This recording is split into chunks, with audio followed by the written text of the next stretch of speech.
છો વિદ્યાર્થી મિત્રો?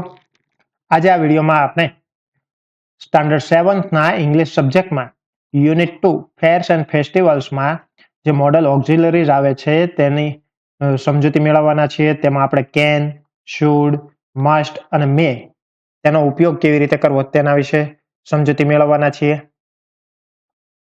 તો પહેલા તો મોડલ વર્બ્સ એટલે શું? તો તે હેલ્પિંગ વર્બ છે, સહાયકારક ક્રિયાપદ છે. હવે મોડલ વર્બ્સ કયા કયા છે?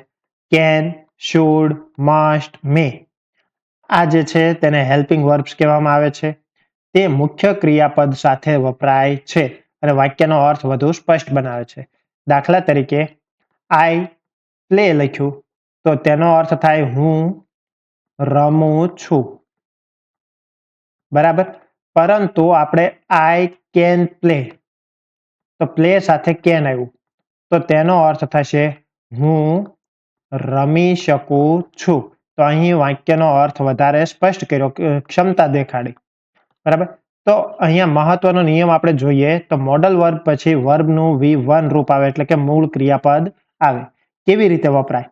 તો સૌથી પહેલા સબ્જેક્ટ એટલે કે કર્તા આવશે, ત્યારબાદ મોડલ વર્બ એટલે કે કેન, શુડ, મે, માઇટ આવશે, ત્યારબાદ મૂળ ક્રિયાપદ આવશે અને ત્યારબાદ આવશે કર્મ.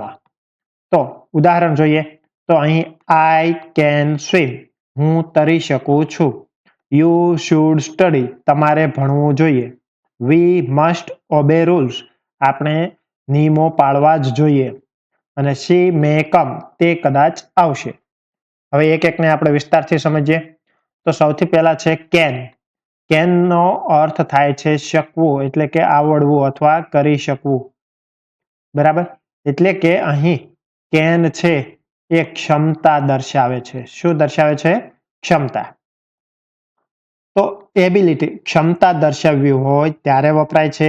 પરમિશન આપવા માટે પણ કેન વપરાય છે. શક્યતા દર્શાવવા માટે પણ કેન વપરાય છે. કે આપણે ક્ષમતા માટે જોઈએ તો આઈ કેન સ્વિમ, હું તરી શકું છું.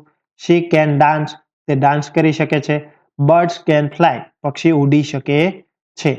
હવે પરમિશન જ્યારે સમો વળ્યા હોય ત્યારે permission, can I come in, હું અંદર આવી શકું. You can use my book, તમે મારી બુક વાપરી શકો છો. અને શક્યતા, ઇટ કેન રેઇન ટુડે, આજે વરસાદ પડી શકે. હવે નેગેટિવ વાક્ય બનાવવું હોય તો સબ્જેક્ટ પછી કેન નોટ આવશે અને V1 આવશે. I can not drive, he can not swim. પ્રશ્નાર્થમાં પહેલા કેન આવશે, ત્યારબાદ સબ્જેક્ટ અને V1 આવશે, એટલે કે કેન યુ હેલ્પ મી, તમે મને મદદ કરી શકો. કેન સી સિંગ, શું તે ગાઈ શકે છે? એટલે કે કેનનો ઉપયોગ ક્ષમતા, પરવાનગી અને શક્યતા બતાવવા થાય છે. ત્યારબાદ આવે છે શુડ. તો શુડનો અર્થ સલાહ, ફરજ અને સારી ટેવો દર્શાવવા માટે શુડ વપરાય છે. તેનો અર્થ જોઈએ અથવા કરવું જોઈએ તેવો થાય છે. કેનની જેમ શુડ પછી પણ હંમેશા V1 જ આવે છે. યુ શુડ સ્ટડી ડેઈલી, તો તમારે દરરોજ અભ્યાસ કરવો જોઈએ. You should drink more water, તમારે વધારે પાણી પીવું જોઈએ. તો આ સલાહ આપી છે. હવે આપણી ફરજ, તો કે we should help poor people, તો આપણે ગરીબ લોકોને મદદ કરવી જોઈએ, એ એક ફરજ છે. ત્યારબાદ ગુડ હેબિટ્સ, સારી ટેવો. We should speak the truth, આપણે સત્ય બોલવું જોઈએ. નકાર વાક્યમાં સબ્જેક્ટ આવશે, ત્યારબાદ શુડ નોટ અને V1 આવશે. You should not waste time, તમારે સમય બગાડવો જોઈએ નહીં.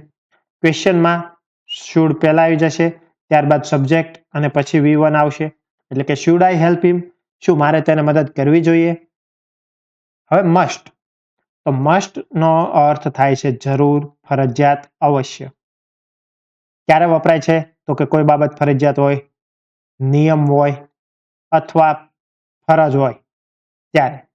તો સ્ટુડન્ટ મસ્ટ વિયર યુનિફોર્મ, વિદ્યાર્થીઓએ યુનિફોર્મ પહેરવો જ જોઈશે. You must obey traffic rules, તમારે ટ્રાફિકના નિયમોનું પાલન કરવું જ જોઈએ. વી મસ્ટ સેવ વોટર, આપણે પાણી બચાવવું જ જોઈએ, અહીં ભાર આપવામાં આવે છે. નકાર વાક્યમાં સબ્જેક્ટ, ત્યારબાદ મસ્ટ નોટ અને V1 આવશે. યુ મસ્ટ નોટ સ્મોક, તમારે ધૂમ્રપાન કરવું જોઈએ નહીં જ. વી મસ્ટ નોટ ફાઇટ, આપણે ઝઘડો કરવો જ ન જોઈએ. ક્વેશ્ચન પ્રશ્નાર્થ માટે. તો મસ્ટ છે એ પહેલા આવી જશે. Must I finish this work today, મારે આ કામ આજે જ પૂરું કરવું પડશે. અને છેલ્લું છે મે, તો કદાચ અથવા શક્ય છે, અને પરવાનગી ત્રણેય માટે વપરાય છે. તો કે પરવાનગી, may I come in sir, may I ask question. શક્યતા, ઇટ મે રેઇન ટુડે, આજે વરસાદ પડી શકે. હી મે કમ ટુમોરો, તે આવતીકાલે આવી શકે. નકાર વાક્યમાં મે નોટ આવશે, તો હી મે નોટ કમ ટુડે, તે કદાચ આજે નહીં આવે. અને પ્રશ્નાર્થ, મે સબ્જેક્ટ અને V1, તો મે આઈ ગો હોમ, હું ઘરે જઈ શકું. હવે આપણે ચારેય વસ્તુ એક સાથે સમજી લઈએ. તો કે કેન છે તેનો અર્થ થાય છે શકવું અથવા આવડવું. તેનો ઉપયોગ ક્ષમતા, પરવાનગી અને શક્યતા માટે થાય છે. શુડ, તો તેનો અર્થ જોઈએ એવો થાય છે. સલાહ, સારી ટેવ અને ફરજ માટે વપરાય છે.